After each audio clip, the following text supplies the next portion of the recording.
can't see the fire in his eyes. He said, my flesh is meat indeed, and my blood is drink indeed.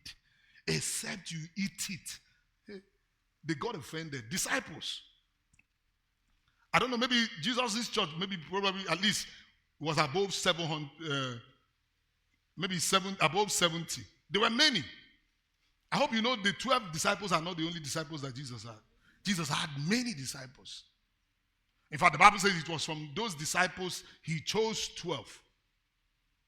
Now, those who look at it say, are we carnivores to come and be eating flesh and drink? Open your eyes. To come and be drinking blood. And then, the Bible says that from that day, in fact, many of them left him. Many left, and as they were leaving, Jesus did not run after anybody. He didn't say, Peter, bring your phone, be calling them, call them.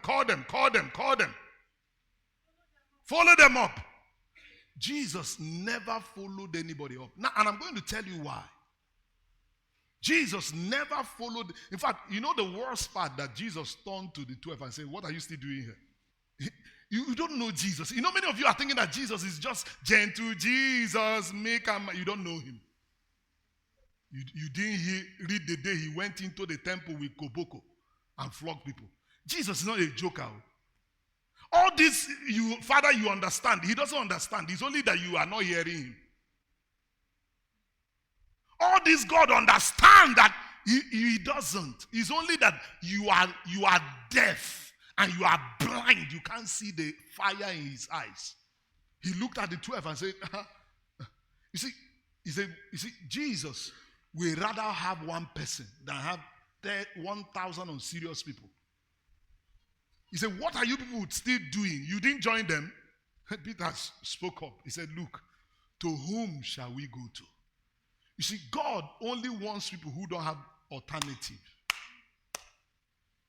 People who don't have plan B. Some of you have your plan is not your plan is up to F.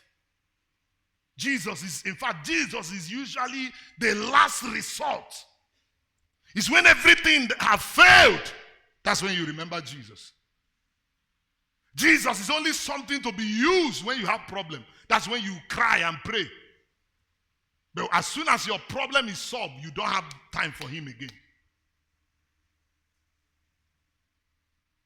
Jesus becomes something to be used. You see, you know why Jesus will not compromise and doesn't beg people like that? Because it is warfare. Because Jesus only needs people who are loyal, who are ready to die. Because, you see, if you are not serious, you become a casualty. In fact, you become a problem to the army.